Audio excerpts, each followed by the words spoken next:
జగన్ మీద ప్రాథమిక ఆధారాలు మేబీ ఇప్పుడు అమిత్ షాకి ఇచ్చారు కాబట్టి అమిత్ షా తన దగ్గర ఉన్న దర్యాప్తు సంస్థలతో దర్యాప్తు చేయించవచ్చు. అక్కడ ఆధారాలు దొరికితే అప్పుడు ఆ ఆధారాలని రాష్ట్ర ప్రభుత్వం ఇచ్చి ఇక్కడ కేసు నమోదు చేయించేలా చేయొచ్చు. లేదా ఏ ఆధారము లేదు కాబట్టి ఇది ఆధారం దొరికితే ఈడీ ద్వారా తనే మూవ్ కావచ్చు. ఇది రాబోయే రోజుల్లో తేలుతుంది.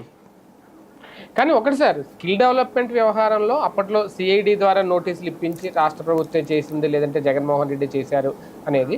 ఇప్పుడు అలా కాకుండా రాష్ట్ర ప్రభుత్వం చేతికి మట్టి అంటుకోకుండా కేంద్రం ద్వారానే అంతా జరిగింది, రేపొద్దున్న కేంద్ర ప్రభుత్వం ఇన్వాల్వ్ అయిన తర్వాతే జగన్ అరెస్ట్ చేశారు, ఆ వ్యూహం ఏమన్నా నడుపుతుందా కూటమి ప్రభుత్వం? అందుకే అప్పట్లో ఈయన దగ్గరే ఉన్న ఎంపీ, వైసీపీ ఎంపీ అయిన లావుసి, ఆయన ద్వారానే కంప్లైంట్ చేయించడం, ఆయన అమిత్ షా దగ్గర పంపించడం, ఈ కథ అంతా నడుపుతున్నారు కదా. దీని వెనక ఆ కోణాన్ని అస్సలు లెక్కకూడదు. లావుసి కృష్ణ ఇప్పుడు వాళ్ళ పార్లమెంటరీ పార్టీ నాయకుడు, అందుకని పంపించారు, అంతేగాని వీళ్ళ ఎంపీ అన్న ఉద్దేశం కాదు.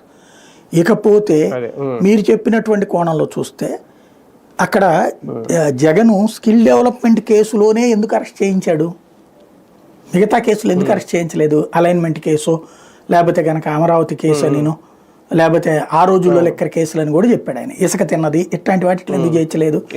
అవన్నీ విధానపరమైన నిర్ణయాలు మాత్రమే తీసుకుంటుంది ప్రభుత్వం. దాంట్లో ఇష్యూ అంతా కూడా అధికార యంత్రాంగంతో ముడిపడి ఉంటుంది. పట్టుకోవడానికి కుదరదు, అవసరమైతే నోటీస్ ఇచ్చి విచారణే చేయాలి.